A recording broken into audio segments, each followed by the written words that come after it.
Madame, Messieurs, merci de nous rejoindre. L'alerte est au rouge au niveau mondial. L'épidémie d'Ebola en République démocratique du Congo est déclarée urgence sanitaire mondiale. La déclaration de l'OMS traduit l'inquiétude des experts de voir la maladie à virus Ebola se propager dans d'autres pays, surtout après le décès lundi du premier cas détecté dans la ville de Goma qui compte près d'1 million d'habitants et se situe au carrefour de plusieurs pays de la sous-région.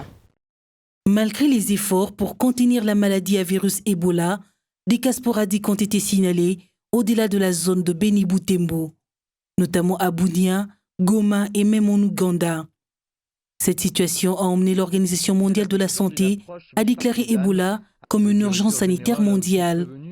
Cette déclaration, précise l'OMS, n'est pas une remise en cause du travail effectué sur le terrain, mais juste une mesure pour souligner les risques potentiels au niveau local et régional afin de mobiliser davantage des ressources et de mieux coordonner l'action pour y faire face.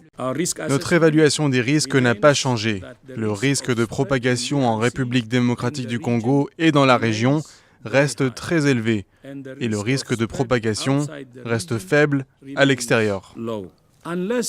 À moins que la communauté internationale n'intervienne et ne finance la riposte maintenant, nous allons payer pour cette épidémie pendant encore longtemps. Le ministère de la Santé accepte cette décision et précise que l'épidémie d'Ebola est avant tout une crise de santé publique qui nécessite une réponse par des acteurs ayant une réelle expertise technique et non humanitaire. Nous espérons aussi que cette décision qui a été prise n'a pas été prise sous la pression de certains pour faciliter la mobilisation des ressources pour les agences humanitaires ou les agences des Nations Unies.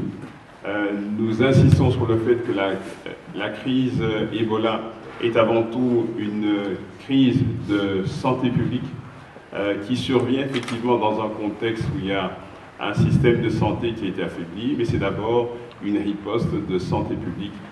La riposte Ebola n'est pas une riposte humanitaire. Le ministère de la Santé regrette qu'après avoir passé près d'1 an dans cette épidémie, certains groupes de personnes dans la communauté continuent à adopter un comportement irresponsable qui ne contribue pas à l'éradication de la maladie. Et à tous les habitants de Goma particulièrement, mais également à tous les habitants du Nord Kivu, c'est d'être vigilants et de se dire s'ils ont un membre de la famille ou un visiteur qui revient de la zone d'épidémie, eh bien s'il est malade, s'il ne se sent pas bien, je crois que vous devez toujours prévenir le numéro vert. Et à ce titre, j'aurai un entretien tout à l'heure avec le gouverneur pour demander que tous les décès dans la ville de Goma soient des décès qui soient déclarés. Le risque de dissémination dans la région est certes élevé, mais les équipes de la riposte restent concentrées afin de contenir cette épidémie jusqu'à son éradication.